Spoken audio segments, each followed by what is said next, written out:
Postgame show coming to you live from Studio B of our CHGO offices here in the West Loop of Chicago. I'm your host, Sean Anderson. Alongside me, Herb Lawrence. Hello. You can follow him at Ecknerwall23. He's our CHGO White Sox community leader. I'm your host. You can follow me at Sean_W_Anderson. You can follow the show at CHGO_White Sox. And you crazy psychos are in here. Even though the White Sox have 97 losses, we got 5 likes already. Hit the thumbs up button. Thank you to Fred. Thank you to Sleepy Harold. Thank you to Alec for joining us. And, well, that was a ball game. The White Sox, at one point, led 3-0. And I was sweating a Diamondbacks bet. And I am a big, dumb, stupid idiot. I should have sat back, as Hawk said, sit down, strap back. As Hawk said, that classical, what is it, Steven? Sit back, relax, and strap it down. Yeah, usually when people go to quote lines, they actually fucking know them. You knew it. Anyways, the White Sox got their behinds whooped 15-4. Hey, yikes. Yeah, and when it was 4-1 and then 4-3, I had a chance, and you know me, whenever the White Sox get a lead on an opponent that I know they're going to lose to, I like to bet for the opponent on the money line. But it was only 150 at the time, and I was like, I need it to be more. So I was waiting for the White Sox to score more runs. But then, yeah, the Diamondbacks just put it on the White Sox, 15-4.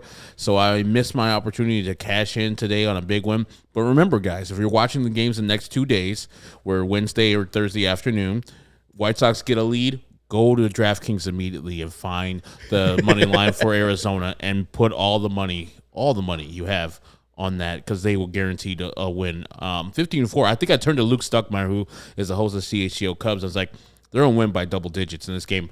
And damn if they didn't. Yeah. Like, every time I looked down to tweet something, because I was looking at the Brant Brown S miss by Seiya Suzuki for the Cubs, and so I was tweeting that out. I look up to the White Sox game. God damn, it scores more runs. Christian Walker, another home run. Damn. It's like they just keep on hitting triples and home runs all day long. But, yeah, that is a tough day. And the 15-4, no sweat off my back, man. We all know this is going to happen. Right. We know that they're going to get swept by these Arizona Diamondbacks, right? We do know that. Okay. It's written in the stars, and I started sweating a little bit after Eloy Jimenez finally did the damn thing we've been wishing he does, lift a ball, and oh my God, wow, it went like 400 feet. Zach Davies, too. Yeah, Zach Davies. What the White Sox need, apparently, is a soft-tossing righty. There's one that, I guess there's two that exist, and the White Sox hit the hell out of both of them. It's Kyle Hendricks and it's Zach Davies. Apparently, those are the two guys that they can own. If you throw 88 against the White Sox, you are screwed. But they just went to their bullpen and then shut them down. I mean, Ryan Nelson came out, and Ryan Nelson looked like Ryan Sandberg if he was a pitcher. I mean, mercy, that was insane. I don't know if I want to talk about this game too much. There's a couple things that we're going to talk about. First off, and it'll be after our little pre-topic, it'll be Luis Robert Jr. being shut down for the rest of the season. Chris Getz says it's not major, so it's not a major alert. We're not super concerned. There's 6 games left, now 5, and it just seemed, like rest was more important for him, especially after the great season that he's had. Career high in games, home runs, RBIs, and doubles. So shout out to Luis Robert. We'll get to him in a second. We'll talk about Michael Kopech as well. We got some sound from Chris Getz on Michael Kopech. We'll welcome in our friend Vinnie Duber from Guaranteed Rate Field, our CHGO White Sox beat writer. And you could go read what he wrote about Chris Getz's plan at allchgo.com. And finally, we'll wrap it up with more Chris Getz stuff, where Chris Getz will tell you about his plan and a little bit about the new additions to the front office. But Herb, you bring it up. No sweat off your back, right? No. The White Sox lose. That's why I bet on the Diamondbacks. Hey, I didn't think they were going to, win. I didn't think the White Sox were going to beat them. Their best player's out, right? I mean, who's going to hit a home run? Eloy Jimenez? He sucks. I guess he did do that. White Sox still lost by 11. Their pitching's terrible. But you have a comment that I think is asinine. Yep. Cody's out here pissed off as all hell, a little bit sad. Yeah. We thought he'd be more depressed, but he's fiery. Yeah. They lose a game in the bottom of the 8th on a dropped fly ball, as you said, Brant Brown-esque, 22 years later. You would rather be in the White Sox position of being 60-97, getting their skulls bashed in by the Arizona Diamondbacks 15-4, rather than being the 82-75 Cubs, having the lead against the best team in Major League Baseball and dropping because of a routine gaffe, basically, or a gaffe on a routine play. No, what I said, I would rather be me than Cody. Cody's sweating every 5 seconds. Like tomorrow, he's going to be sweating a 9-inning game. Tomorrow, I'm going to watch the same game the White Sox played today versus the Arizona Diamondbacks. I'm going to be chilling. I'll be like, baby, I'm watching a baseball game. It's fun. I have no interest in the result. Now, Cody's going to go through it, and every Cub fan's going to go through it. All us White Sox fans, we're not with the house money, but we already know our team's trash. And so watching these games, for me, is just an occupation. I would not watch an Arizona Diamondbacks White Sox game if I didn't have to come and talk to you good folks at the end of the year where they lost 97 games. Let me be honest there. I'm glad that you guys did. You would rather be Yes. Phil Connors from Groundhog Day and wake up every single day in that damn town and live the same life of getting your skull bashed in by the Diamondbacks, Yes. rather than be like a fan of the 2001 Moneyball A's. Yes, because I know the A's can't win. There's no winning there. How do you win if you're Phil Connors? You can do This man tried to kill himself like multiple times. Great. It was like 5 minutes of that man like jumping off buildings and shit. Yeah, I know, like, there's no winning to be had. Do you know what city you're in? We're cursed. A quarterback can't play. Coaches can't play on football. Hockey team just got a good player. I guarantee something's going to happen. Basketball team's forever cursed. And our 2 baseball teams suck. Yes, I would rather be me understanding that this town is that way to us instead of going through the things that Cody has to go through, that Luke has to go through, that Ryan on our CHGO Cubs has to go through. Hell, I would rather be the 2005 White Sox World Series winning team than the 2016 Cubs World Series winning team because all the stress they had to go through to get that. It was a breeze. 11-1, baby. Quick, easy, efficient. Do you like Jimmy Buffett music? No, it's like, terrible. are you trying to take away the stress of your life? What is up? Why would you want extra stress? And Steven's like, doesn't it make it even sweeter? No. I don't want hard. I don't want extra. I don't want hard. Our lives as White Sox fans are already hard enough. I don't need the winning of the championship to be extra hard for me to appreciate that. No, just do it quickly. I'll appreciate the fuck out of it, as we've talked about. So 2005 was the perfect year for Oh, my God. Love it. Oh, my God. That's why 2005 was so special, because it was painless except for a little tightness at the end in September when Cleveland got close. But thank God for David Risky and thank God for Joe Creedy. And we got a little breathing room and just cruise from then on. From the middle of September until the end of October 26, 2005, we cruised. Imagine if you were a Cub fan going through all that stuff, the rain delay, losing to Cleveland, all that stuff. Nah, I'm good. My life's about enough about stress and going through hard times already. I don't want my baseball team to be putting me through hard times too. Imagine on Sunday if the Cubs don't win and they don't get to the playoffs. The man's destroyed. On Sunday, the White Sox are not going to the playoffs. I'm chilling. Who would you rather be, folks? Yeah, let us know. Let us know. I feel crazy listening to this, man. I would love to have the just feeling of playoff baseball, the smell of playoff baseball in my home. I'd invite it. I'd open my window. Who wouldn't love the smell of playoff baseball just around the corner? Hey, maybe it's tantalizing. Maybe it's so close you can taste it and you'll never actually be able to grasp it. But as Vinny said like 4 months ago, 11 playoff appearances in 123 years, I'm pretty thirsty. Yeah. I'd take some playoff baseball. Yeah, I'm saying I'd rather. I mean, even but have you're the not. sniff But of it. it's a sniff of it. It's not playoff baseball. It's the chance to get to playoff baseball. I take it. Yeah, but you don't want the chance of happiness just because of the risk of potential sadness? No, Steven. If you give me the option of, hey, this is going to be stressful, but you might be happy at the end of it, or it's no stress at all. It's just going to be a shitty season. We knew this in, June, that it was not going to get done? My life has been relaxed since then. Hey, and you just kind of made me think of, you're just pulling, honestly, the anti-Jerry Reinsdorf. You either want to be the Atlanta Braves and just be the best team in baseball and just mow through the regular season. Hey, we know we're going to be in playoff baseball. We'll trounce the Milwaukee Brewers, whatever. But I'm now just thinking of the Reinsdorf advice that David Sampson said. Yeah, finish in second place every year because your fans will say, "Wow, we've got a shot. We're in it." But they're always the carrot left. There's always one step left to take. They can't even take that fucking first step. If you're gonna be bad, as I say, be fast at it and be the worst. Don't just be mediocre. That's what the Bulls have been forever. Just basketball purgatory. And that's what I don't want to be in purgatory. I want to be either in the thing or out of it. Not having to worry the last week of the season. And remember, folks, at the beginning of the year, as I told you, April games count as much as these games now. If they would have won in April more, the White Sox, Cubs, all these teams, they wouldn't have to sweat these games. The Phillies not sweating anymore. They're in the playoffs today.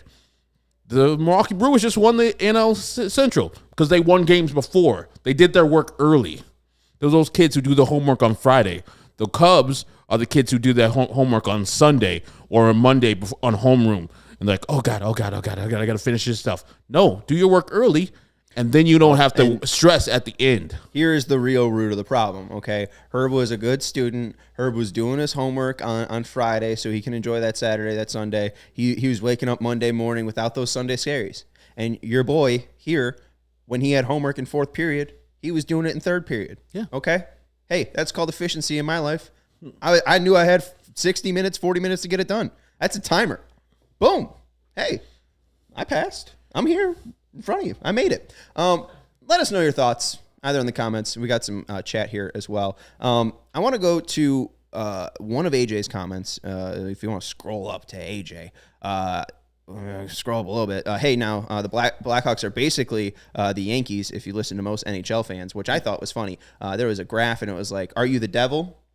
Like it was trying to find your NHL fandom, and it was like, "Are you the devil?" And I was like, "Yes, of course." And it was like, "Do you like fun?" And it was no, and then you're a Blackhawks fan. So if you're the devil and you don't like fun, you're the Blackhawks fan. So I don't understand that.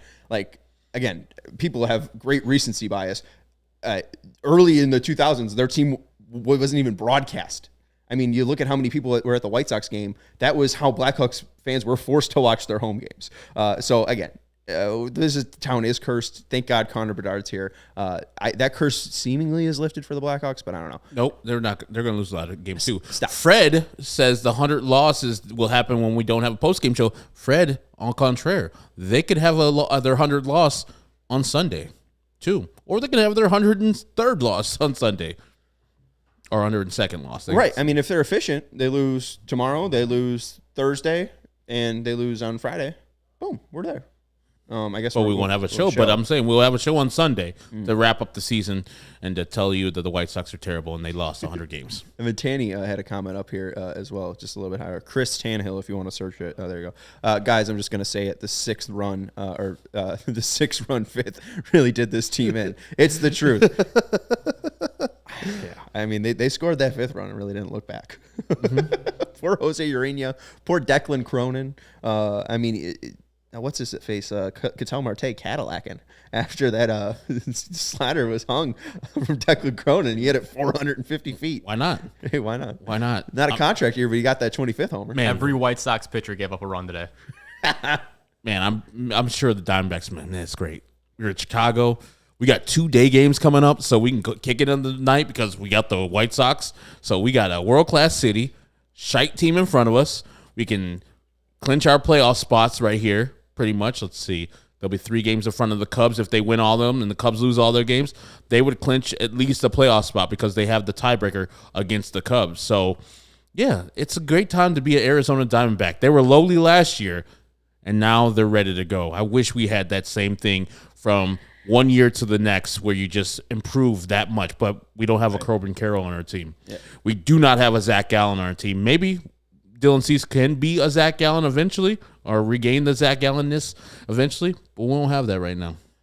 Well, the one thing, too, either. You brought up lowly in that word. I had a headline ready, and it was resurgent Chris Getz White Sox stomp lowly Diamondbacks if they lost this game. I was so salty when the White Sox had a 4-1 lead. The fact that Herb was like, oh, the White Sox aren't going to do you any favor, Cubs fans, with Zach Davies and Brandon Pfaadt on the mound. And, hey, Zach Davies didn't do him any favors, but thank God the Diamondbacks bats showed up. All right, we're going to take a break, and then we'll talk a little bit Michael Kopech, and I think Vinnie Duber is probably around the corner here. Are you in the market for a new vehicle? If you are, then we have some great news for you. Ray, Chrysler, Dodge, Jeep, and Ram in Fox Lake have just joined the CHGO team. At Ray, CDJI, you'll always be able to shop one of Chicagoland's largest inventories and find unforgettable savings. And right now, during Jeep Adventure Days at Ray CDJR in Fox Lake, you'll be able to take up to 15% off MSRP on all new 2023 Jeep Gladiator models. But that's not all. Now through September 30th, explore their newly renovated showroom and take advantage of breathtaking deals as they celebrate their grand reopening. So if you are in the market for a new vehicle, then you have to check out the team at Ray, Chrysler, Dodge, Jeep, and Ram, because they are the only team we recommend. Visit them today on Route 12 in Fox Lake. For more information, visit Ray CDJR in Fox Lake or raycdjr.com today. Serving the community since 1963. We also want to let you know about our friends over at Fubo. They have 140 live channels of sports, shows, movies, and news, and you can stream live TV from any device. You can watch the most Chicago sports for the lowest price, and you can start watching immediately. Is that from something? If not sooner. Okay. With a free trial, FuboTV.com/CHGO is where you go to sign up. There's no contract, no cable, and no hassle. Just sign up and start watching, and there's over 1,000 hours of cloud DVR included at no extra charge. So if you want to sit in the relaxation of a 58 and 97 team, record the White Sox games. Sit in that. Hey, what do you got? Record it and then immediately delete it. Don't watch it. Hey, you want this. You could be, I don't recording your DVR and watching your Cubs, be in a playoff contention or any MLB team. Hey, there's 12 teams make it now? That's why I was happy that the Padres lost last night. Or the day before. Yeah, Monday. I was like, there's no stress. I don't have to wait this whole week. They're just out. Bye. It's not even your primary team. No. But at least, I don't get it, Herb. You can be detached. I'm old. I've seen it happen before. All right. And the Padres haven't done it. As the whole Ted Lasso thing, it's the hope that kills you. I know that's more of an English soccer thing. It's the hope that kills you. You don't want to have to go through it, but also Ted Lasso, so hope is the greatest thing. Herb's not going to watch local teams while traveling. He's going to watch the rest of the teams when the Chicago teams are out of the playoffs. Yep. But, hey, you got access with Fubo TV and watch all your favorite college football and NFL with Fubo. Not Fubo. With Fubo, go to www.fubotv.com/CHGO. That's www.fubotv.com/CHGO to sign up for 15% off your first month of Fubo Pro.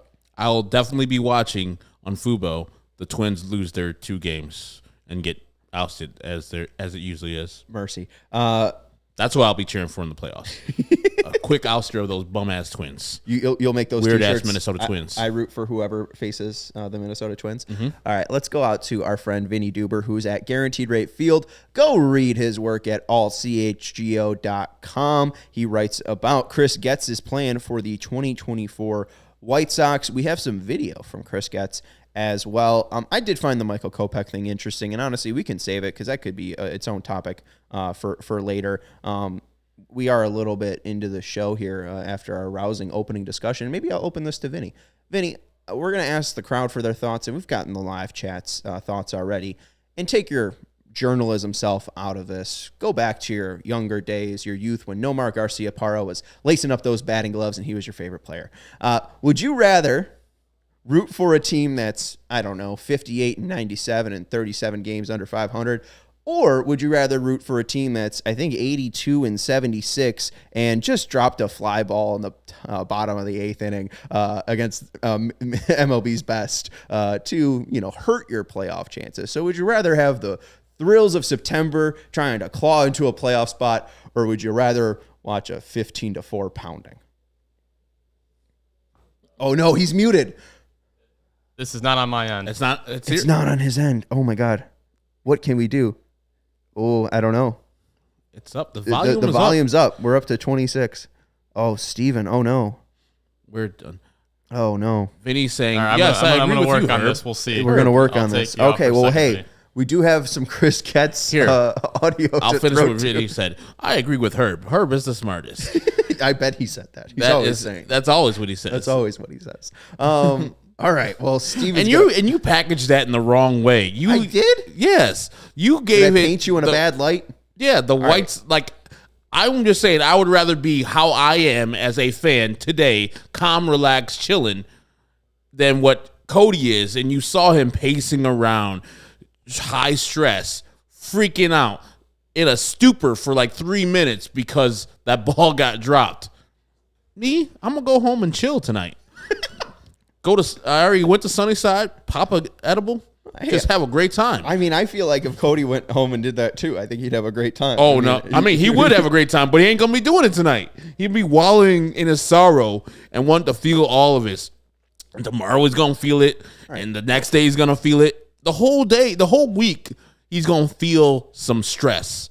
I am not. That's what my life is about. When I used to work at the Score with you, the thing I used to try to avoid, like I wanted to do the greatest job I could on Lawrence's show, but the thing I would told myself was like, I don't want an email from Mitch. Like that's the last thing. I don't want an email from Mitch. I don't want an email from Rachel. That is my main goal. I don't want extra stress. Why wasn't this done, Herbie? I don't care. I don't know. I don't do that. That's why I wasn't done. That was the crux of my life, just having no people over my shoulder. And Mitch is a great boss, but sometimes he would send a email, and I was like, man, I'm chilling. I'm at home already. I don't know why that wasn't recorded. Who cares about a soundbite from the special teams coordinator of the Bears? I don't care. If you want it, it's in the goddamn audio vault. Get it yourself. My favorite one of those situations with Mitch was the White Sox acquired Nomar Mazara. Yes. And I was in Lower Wacker with parking, so I didn't get like reception. Mm-hmm. And when the trade happened, like I didn't know about it. Yeah. And I was producing Grobstein, and I was just trying to get through the night. 3 hours go by. Les has not said that the White Sox have acquired Nomar Mazara. And he wakes up and he doesn't hear that Nomar Mazara has been brought up. And then we haven't talked about Nomar Mazara. Shawnee, why are you talking about Nomar Mazara? The White Sox made a trade. What are you doing? Produce. Tell us. It's like, isn't he supposed to know it? Isn't he the host? He's supposed to know that stuff. Hey, I'll point a thumb. I was supposed to know it too, but Les was like, he would have been a horse to water. The White Sox trade for Nomar Mazara. He's power hitting. We're going to try Vinny again real quick here. He's a 3 technique. All right, well, let's try Vinny again. You, since I poorly framed the question, you asked the question to Vinny.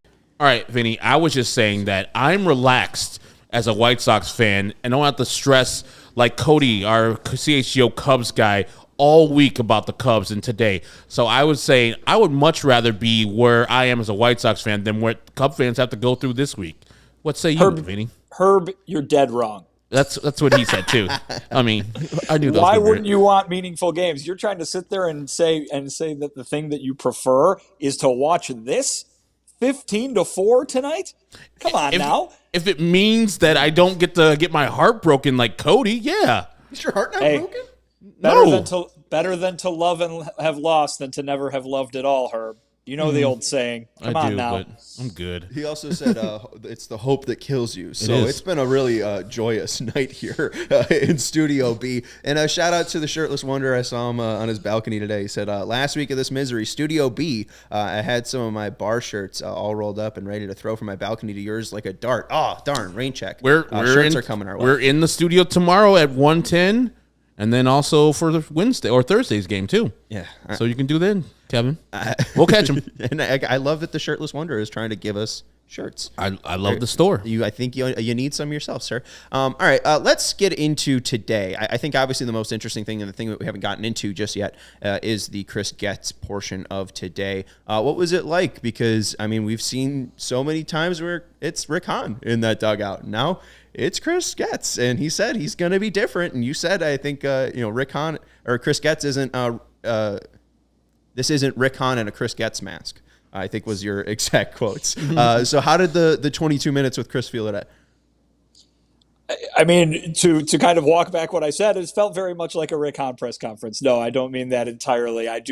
Was able to draw some parallels, though. We didn't hear a lot of specifics from Chris Getz today, and I think that's kind of basically what I wrote about was, where's the answer on this? The White Sox, we asked all these questions about the big topics of the offseason coming up, and basically the answer from Chris every time was, well, we haven't decided on that yet. And listen, he doesn't have to decide today. There's no deadline. But at the same time, this is just another example of how this kind of changing of the guard, if you want to call it that, is so weird, right? I mean, the thing that I was pointing out the day that he was introduced was, where is the revelry? Where is the excitement? Hey, it's the dawn of a new era, supposedly, and everyone was all mad. And we've talked about the reasons why, right? Now here we are. Shouldn't the new guy be saying what his plan's going to be? This is how we're going to get better. You can't wait for me to get to work in the offseason and show you what I'm going to do. And instead, it's just a lot of, we'll see. We don't know yet. We haven't figured it out. There's nothing really for people to latch on to get excited about. The one real, we got a couple specifics. Kopech's going to be a starter. He wants to address the rotation. Oscar Colas isn't going to be handed any job this time around, but okay. We're hearing him saying they haven't decided yet on TA, haven't decided on Liam Hendricks. He's being asked point blank whether he thinks they're going to be a contender next year, and he's not really given an answer. So, again, it's not to criticize. I think it's the reason it was reminiscent of Rick Hahn was because it was leaving all the doors open, leaving everything on the table, right? Talking in a way where you're not shutting down any avenue to, in Chris's words, make the team better, right? And so that's fine.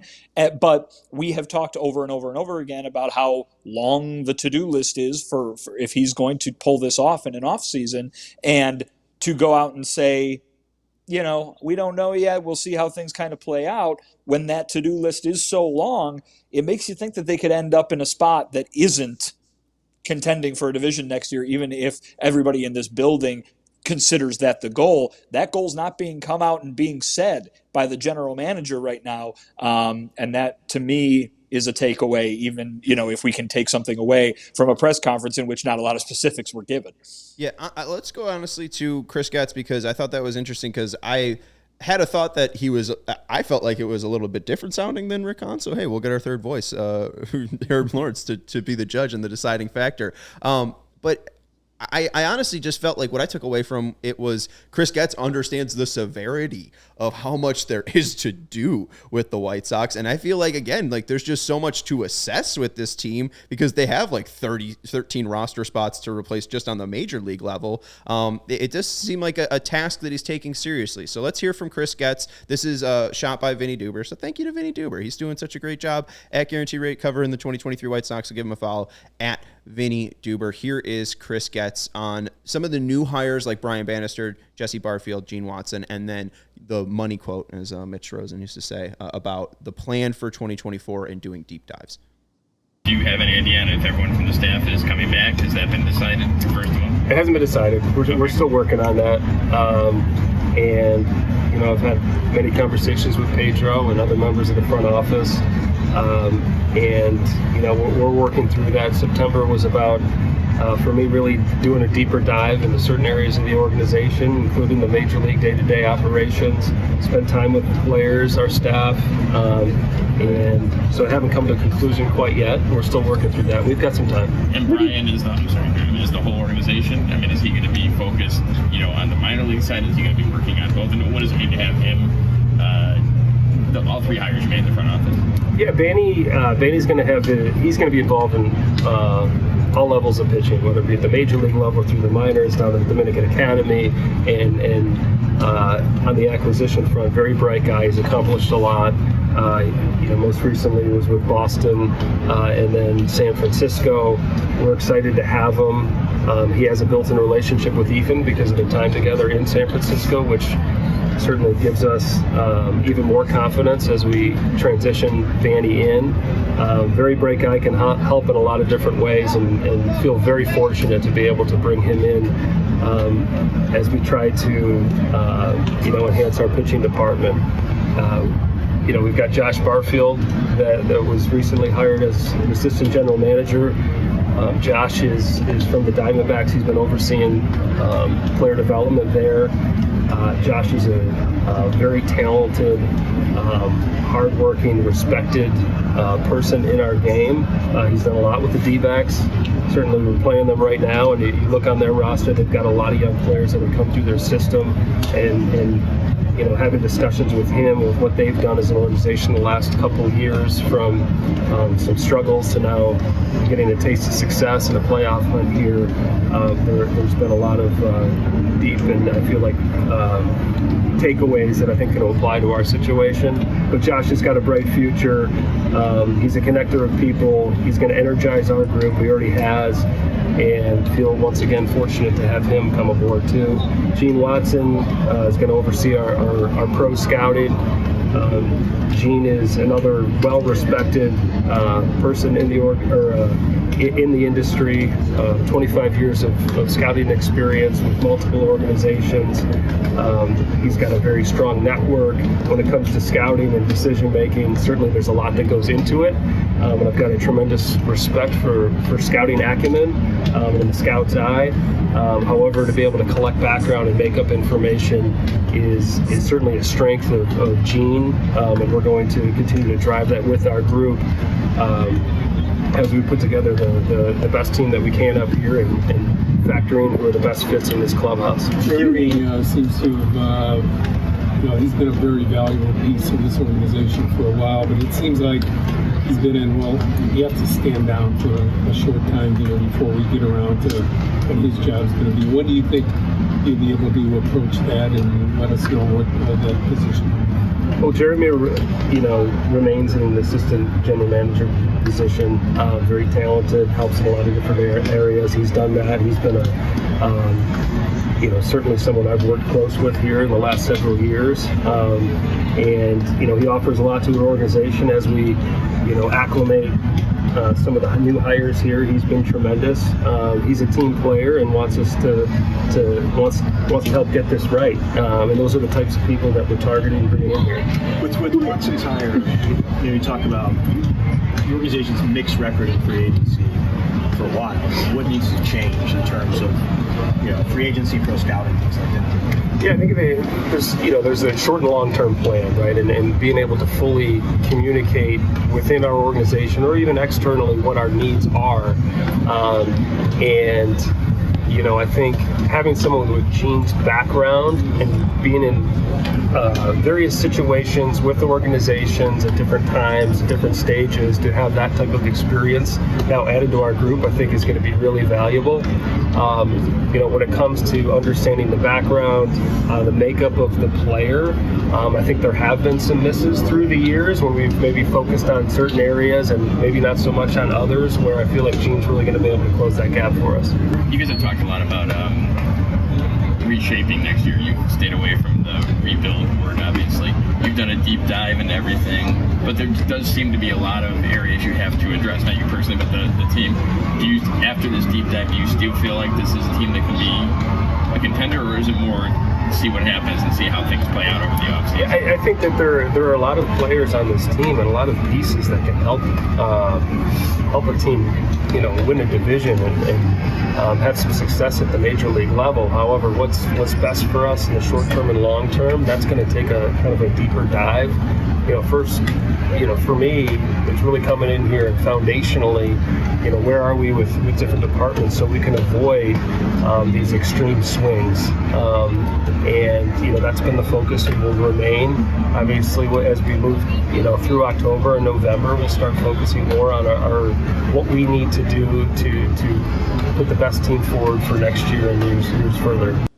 Again, I think, the thing that stuck out to me the most was that end quote, and it seems like what Chris is trying to do is set the groundwork for the off season, and that deeper dive seems to be, involving the entire organization. And I think that, we see Haber staying, so we kind of theorize that because he has past work with contracts. Mm-hmm. And then I also like what he brings up about Banny in that first part is that Banny will be a part of the acquisition side as well. What we theorized is that, maybe he'll be bringing some of these people from the Giants. And it does seem like Chris Getz feels like himself, like he probably would have a decent understanding of a hitter's mindset and a hitter's background because he's played the game. And again, one of 4 of 30 MLB GMs who have played the game, but it does seem like Baney's going to help him on that pitching side. But to you, does that sound like Rick Hahn?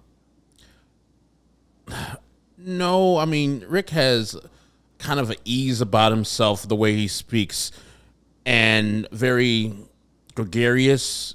It's entertaining, and he has, just like Chris there, he says a lot of nothing, but he says, and Rick Hahn would say it in a more entertaining, palatable way. Chris is new at the job, so maybe he'll get there eventually. Rick was a master at that. Rick had a great rapport with the media. With the words he used to speak were, nothingness, but also some substance, because he knew how to spin a term and spin a word to get the message out to the masses.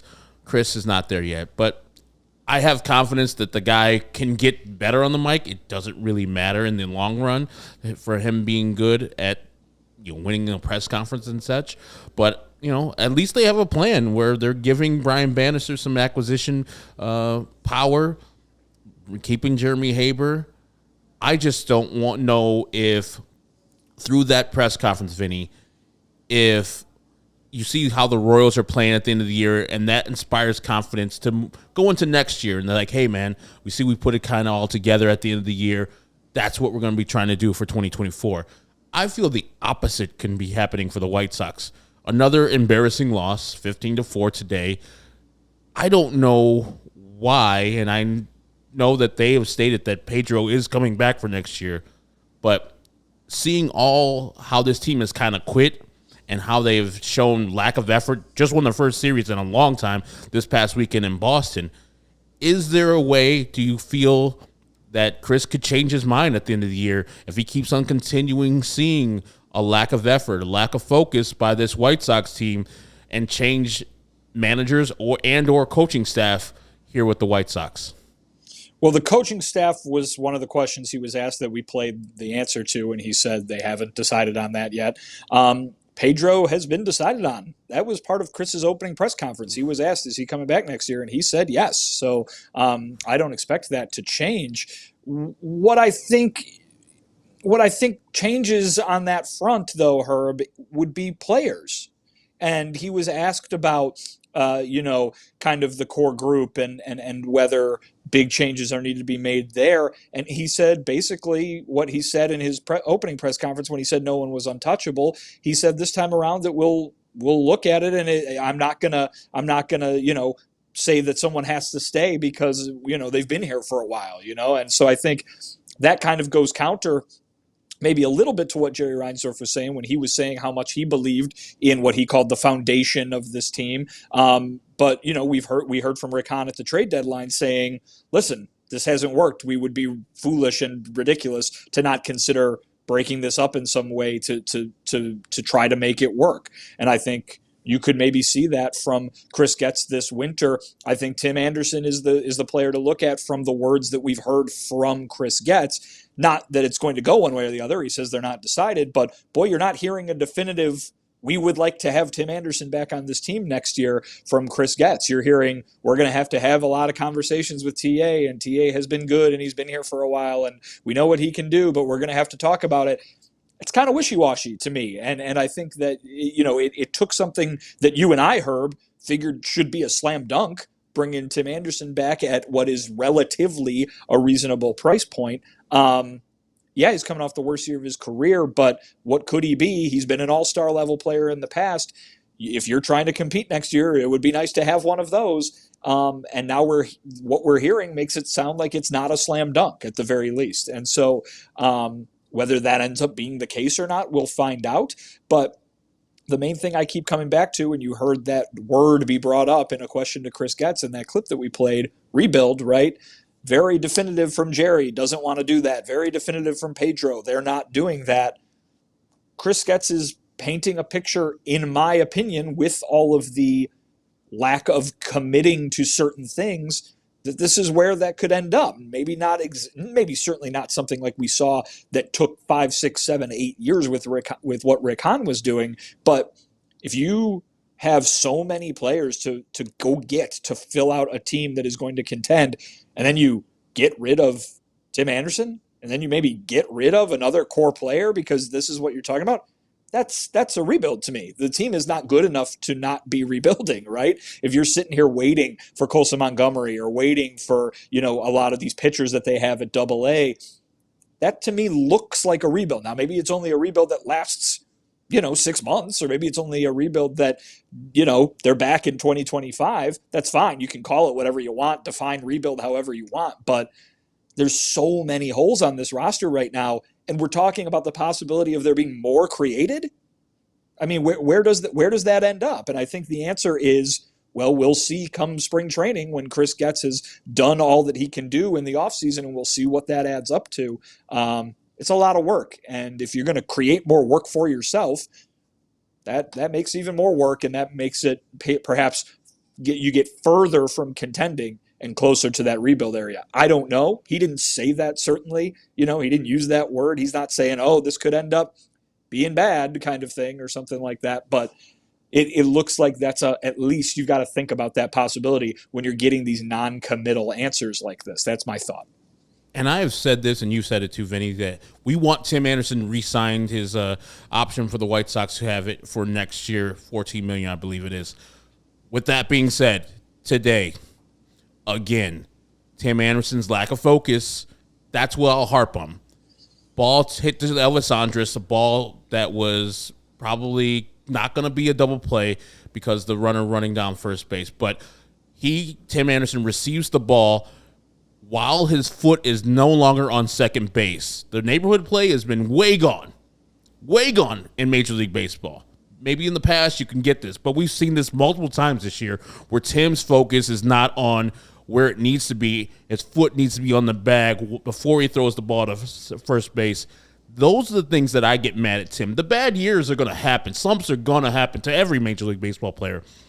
But the professionalism, the focus, if you're in the lineup, give me all of what you have. And sometimes I feel, especially this year, that Tim Anderson has not given all that he has. So if Chris Getz is wishy-washy on the player, I say sign him and find a trade partner somewhere else.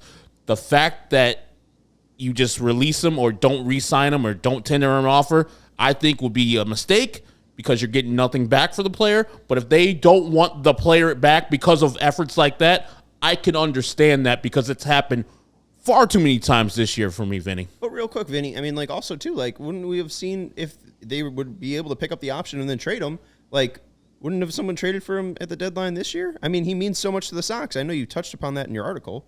He was hurt. I don't think that you can say with certainty there were teams out there lining up to give the White Sox Tim Anderson value for Tim Anderson. He was hurt. He's in the middle of the worst year of his career. That is the definition of selling low. And especially when you have the option, like Herb was just saying, of bringing him back for next year, rolling the dice, and hoping it's just better. Yeah. Hoping that he's healthy, hoping that he's showing you something or showing other teams something. Come next deadline, trade him then, right? I mean, and you're going to get so much more back in return. That would have been the definition of selling low. They did not do that with any of the players that they did trade. They even managed to get reasonable value, good value even for Lance Lynn, who was in the middle of a poor season. But, that would have been with all the position players. There's a reason that the only position player traded at the deadline was Jake Berger, because he was the guy who was having the good year. He was the guy that you could sell high on, if you want to call it that. The White Sox could not sell high on Tim Anderson. They could not sell high on Eloy Jimenez. They could not sell high on Yohan Moncada. And I'm not saying they wanted to trade all those players, but if you were drawing up a trade at the deadline for any one of those guys, you're talking about bottom value for guys that you've built your team around, that you've invested so much money in as cornerstones of a rebuilding project. Now, that obviously hasn't ever worked. It didn't get up off the ground, that rebuilding project. But you can't just say, give me a bag of balls and let me start over. You know what I mean? You got to try to get something that is worth a guy who's been to an All-Star game 2 times and won a batting title, who's provided the biggest moments that your team has experienced here in the last 5 years. This is, we can talk about him meaning more to the White Sox than any other team, sure. but he's got to mean something to get back what you were going to get, whether you're trading him at the trade deadline last year, in the offseason this year, or at the trade deadline next year. I mean, yesterday's price is not today's price. So, again, I don't know if that price for the two-time shortstop and batting title champ will come back. But, again, White Sox Tom says... That's what you roll the dice on. That's what you roll the dice on if you pick up the option, right? Well, and White Sox Tom says Anderson doesn't want to be here. You can see it. I mean, that when Chris says here with TA, a player that we've known for a stretch and we've seen the ups and downs and we know what the potential is, that's a conversation that certainly isn't taken delicately, and perhaps a conversation that is going to be more than just one sit down. TA deserves that. Chris Getz might sit him down at the end of the season and say, hey, we have to make this decision by X date. We will give you the full time to make that decision. And if you come to us at that date and say you don't want to be here anymore and you want to be let go to explore your options, we'll give you the respect to do that, because he also says that he wants to create competition. So if a guy doesn't want to be here and you're forcing him to play for your team, that's not really competitive. I mean, that sounds like the opposite of competition. Maybe you respect TA because he's done so much for the organization, and you let him go find a new home and explore the 29 other teams. But then if he says, no, like, this is my team, I want to be the shortstop, pick up the option and say, hey, we're going to pick up the option. If you look right, we'll roll the dice. But if not, we'll find you a place by July. And this is a thing where Pedro talks about the world culture, and it cringe every time I hear it. But if you're trying to create culture, and the leader, who I think Tim would be, he's the player who I would look at, especially with Luis Robert not in the lineup anymore, as the guy who's been here the longest, and this is the standard that White Sox baseball should be. If Chris Getz and Pedro Grifol want to create the culture of this is White Sox baseball, what Tim Anderson has done and a couple of those lackadaisical plays would not stand for. I could not have. And so if you want to ship him out after that, just so you can change scenery and have a better clubhouse, and I don't know how the clubhouse is, whatever it is, I could see that. And that would be fine with me if they said that afterwards and said, hey, man, Tim's going to be a good player. Just like, and I parallel this to the Bears too, Jalen Carter's having an ass-kickingly great rookie year. He's probably going to be the defensive rookie of the year. I said the Bears could not draft that guy because he would be a distraction so much in the locker room. He's not a football player who shows up for his job interview, which he pretty much failed the NFL Combine because he had other things like his court proceedings having to do in Georgia back then. And you can take the fact that player is going to be a good player away from you, but he's not a good mixture in your clubhouse or in your locker room. So I have no fault to the Bears for not taking Jalen Carter because I know that player wouldn't be the same player here. And I also think that player is a destructive force in the Bears locker room specifically. And that might be the same thing, and maybe not destructive for Tim, but if the players are looking at him and saying, man, this is the fourth time I've seen Tim not touch second base on a routine force play. Should I be that? Is that what I'm aspiring to? Right. And if you get rid of that and you show the players, hey, Tim's a great player, 2-time All-Star, got the corn game walk-off, et cetera, but the lack of focus this year, the lack of professionalism this year at times, we cannot have it, and they ship him out, I think that would look well in the Pedro Grifol, Chris Getz type of like moving forward and their culture. That would actually speak to it, because I haven't necessarily seen Pedro talk about Tim and say the things that he would say about Oscar Kolosk, and they've had similar gaffes this year. And I know Tim's the veteran and Oscar's a rookie, but accountability is accountability. So send him out if you need to send a message to the rest of the players like, we need 100% effort every time you're out there. And, I mean, too, Sleepy Harold brings it up, and we could take a break after this. There was the 11 games before the Minnesota injury this year with Hanser Alberto. Remember him?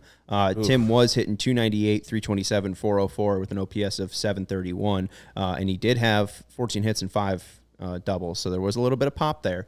But Sleepy Harold taking a little bit more of a zoomed-out focus here. Nearly 700 plate appearances, 685, 248, 289, 298 slugging, an OPS of 587 for Tim, a weighted runs created plus of 63, bad, an ISO of 0.050, and that's your slugging divided minus your average, and 2 home runs. And then you look at the DRS, negative -7 defensive run saves last season, -16 defensive run saves this season, and Worse than baseball. -2 outs above average last year, and -4 outs above average this year. It has been ugly for Tim. So even if he doesn't want to be here, the play really isn't speaking up to Tim in the past year or so.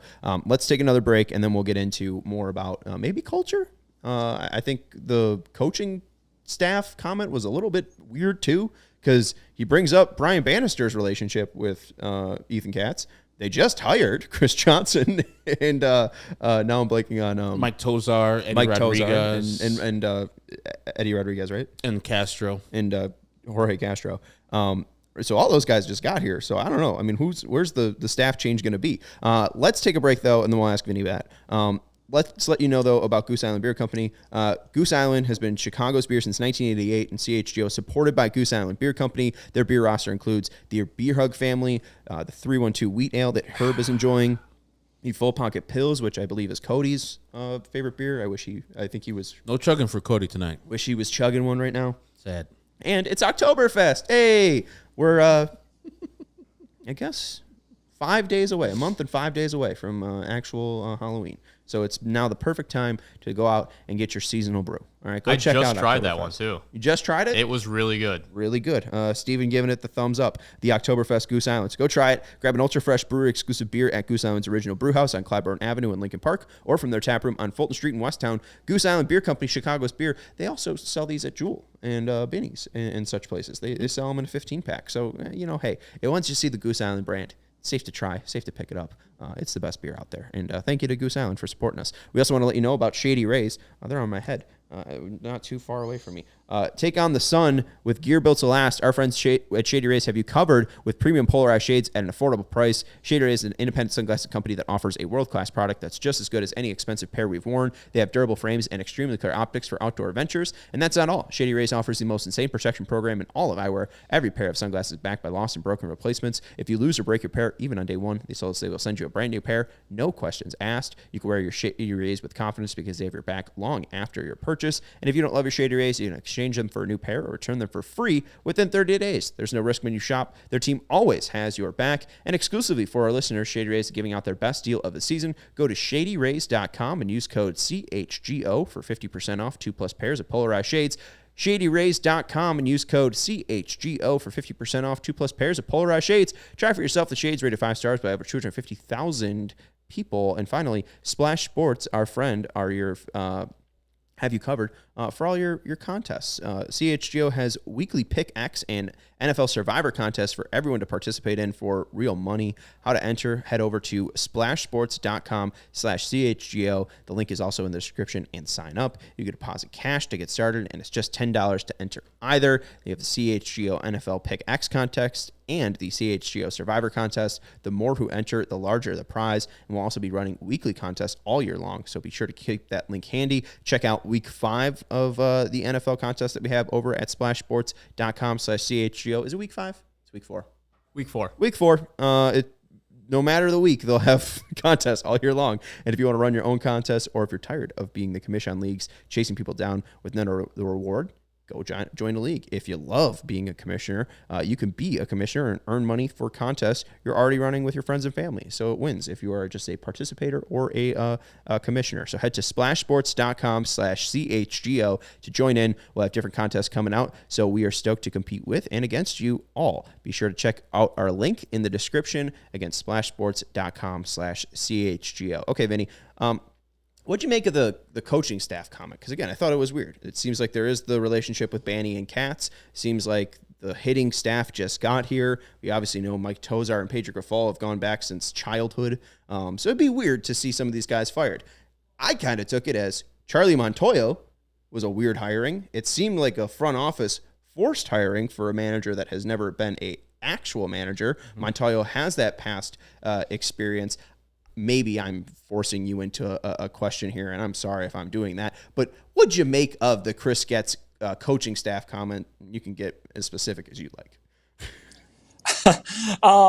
And my apologies too if the leaf blower shows up in the background here, sound wise. They're cleaning out the seats in front of me. But to answer your question, again, it was along the same lines of just like, yeah, we don't know yet. And granted, there's 5 games left. I don't know if they're necessarily going to come out and announce that they're firing somebody while there's still games left on the calendar. So that's a little bit more understandable. But I guess the point being that, listen, everything you just said was pure speculation, but you made a lot of good points. And I think that Chris bringing up the relationship between Brian Bannister and Ethan Katz speaks to them working together well, right? I don't think you would bring that up if you knew they weren't going to be working together.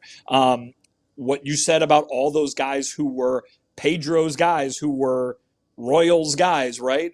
Your Tozars and the like.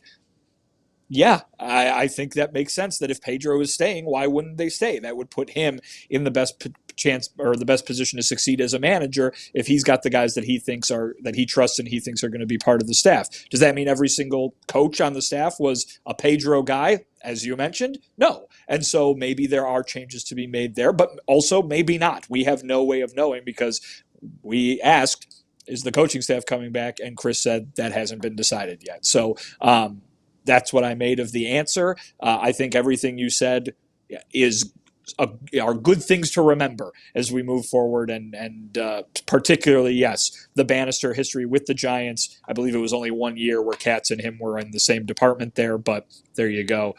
Because Chris brought up a few other past relationships with Bannister and people who are part of this organization, chiefly Michael Kopech from when they were both part of the Boston Red Sox organization. I thought that one was real weird. I'm real excited to play all that Getz stuff on Kopech. We'll get to it on a different day. But, man, when he brought that up, I was like, oh, I forgot that Banny and Kopech were together. Oh.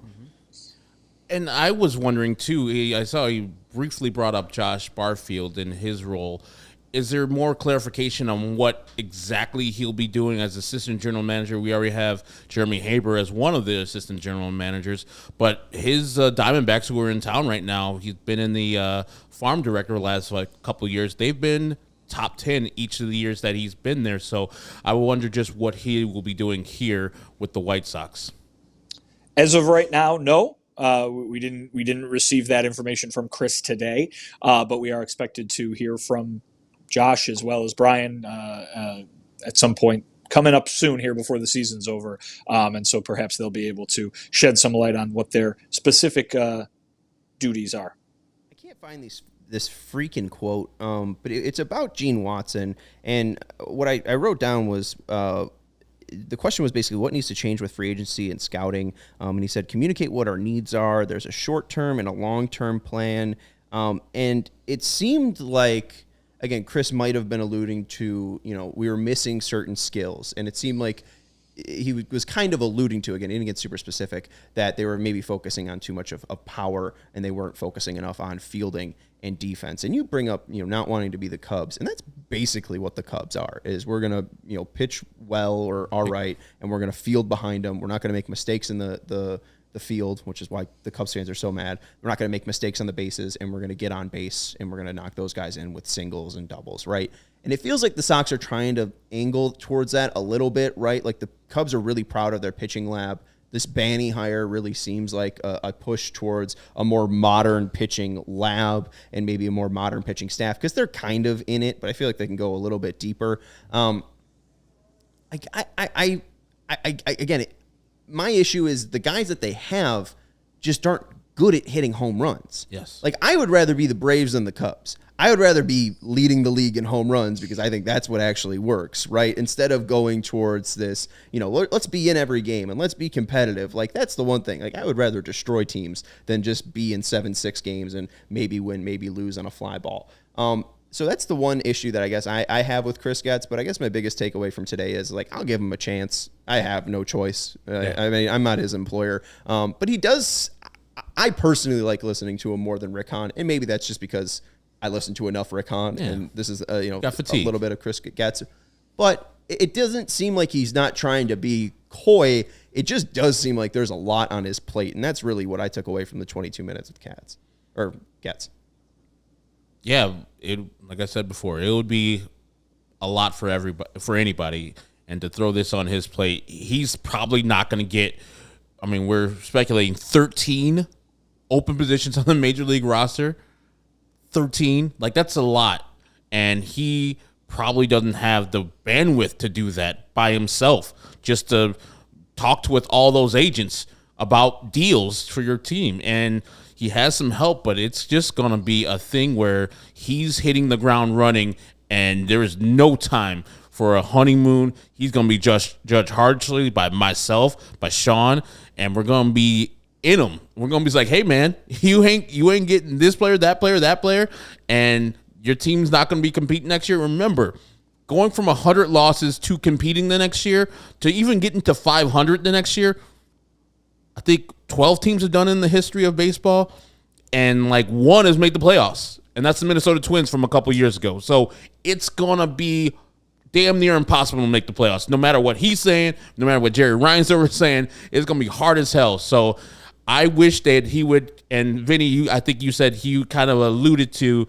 he didn't say the words, but what he's saying is rebuild talk. So I would hope, would get that message to Jerry and say, to compete next year is going to be impossible, and we should gear down and try to compete in 2025 and use 2024 as a building block year. Can I actually jump into, like, was Chris, and I know the answer to this because I listened to it, but I'll ask you because, you know, you're the reporter. And this was brought up by Alex Rude, but there was something that he said that I don't think was brought up, and I'm sure it wasn't brought up, was the draft lottery. Because if they get a top 6 pick, as we know with the Nationals, they'll be ineligible to land a top pick the next year. So if they get a top 6 pick in the 2024 draft, they'll be ineligible to get a top 10 pick in 2025. So would that not kind of shape the direction of the team or the focus of the team? Because, hey, if we have no ability, we're going to be locked out of a draft position if we do have a certain record in, you know, this year. Does that not change the rebuild? I mean, maybe. I mean, you hear me talk about the baseball draft all the time. I would rather win games than get a good baseball draft pick, because you could win the whole gosh darn World Series, and the player that you end up with the last pick in the first round could be better than the 29 guys that are picked ahead of him. That's how baseball works. And you can point to what Herb was talking about earlier with the football rookies. You can say having that number 1 pick or a top 10 pick in football makes you immediately better right away, and it's better than to have that pick than not. What a big chance that would be to have the number 1 pick. Cough, cough, Bears, cough, cough. In baseball, that's not how it works. And you take your lottery ticket where you get it, and you pick the best player and hope that your player development can turn that guy into Mike Trout. Absolutely. I mean, Herb also pointed at the TV and said, hey, look, they got Andrew Vaughn in 2019 with the 3rd pick. The Diamondbacks got Corbin Carroll with the 16th pick. So, I mean, again, I think it's about what you know about baseball, what you know about baseball players, and what you know, like, it's all about just understanding what makes a great baseball player. And understand me, I'm not saying that it was a bad pick to pick Andrew Vaughn where he did. He was the Golden Spikes Award winner. Everybody was cheering that pick. But seeing how it turned out and how the White Sox need what Corbin Carroll is, yeah, it'll be great to have a player like that. Let's do that next year instead of picking another first baseman. I know, Steven, and I did the thing that I never do, and we named the darn episode about Luis Robert Jr., and we're bringing him up an hour into the show. Luis Robert Jr. has been shut down for 2023. Vinny, it's an MCL sprain, and we touched upon it a little bit earlier in the show. Getz said, you know, it's mostly about rest, right? It's not about the severity of the injury. Yeah, that's what Chris said. It doesn't seem like this is that big of a deal, to be honest. 2 to 4 weeks is what they called the recovery time. Think about it. If this happened in April, he'd be back within a month. Again, that's not nothing, but here you don't even have to worry about winning games because that month that he's sitting out is going to be mostly while the season is over. So I asked Pedro rather.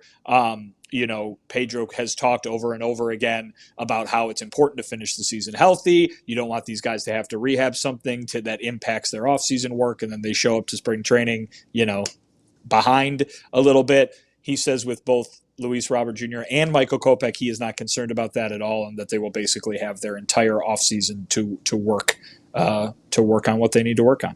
You got your answer. The cyst was removed, not drained.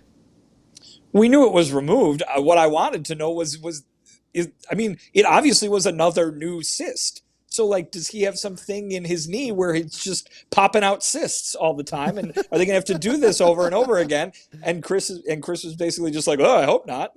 Well, yeah, I would, if I was Michael Kopech, I would hope not too. Yeah, I would hope so too. I thought because he explained you can either get it drained or removed, and because last year it was drained and this year it was removed. Yeah. So I guess the pore, I don't know what cysts grow in. The pore was never closed. Ugh. Anyways, thank you for reporting, Vinny. We really do appreciate it, and make sure you check out Vinny's article at allchgo.com talking about Chris Getz's plan, touching more in on Tim Anderson and the what to do about Tim Anderson next for the Chicago White Sox. We'll be back with you tomorrow after Wednesday's game. Thursday's game, the dollar tickets are selling out according to the White Sox. Yeah, right. I think there might be few to little left. So if you are trying to go to Thursday's game for $1 free parking, act soon. That's Vinnie Duber. Follow him at Vinnie Duber. He's our CHGO White Sox beat writer. Any closing comments, Herb Lawrence? I love that there are 2 afternoon games coming up. Awesome. Hey, and they'll probably lose both of them. You can follow him at Ecknerwall23. He's our CHGO White Sox community leader. And I'm Sean Anderson. You can follow me at Sean_W_Anderson. Follow the show at CHGO_White Sox. Hit the thumbs up button. Hit subscribe. Thank you to Stephen Nicholas. We'll talk to you tomorrow. Goodbye.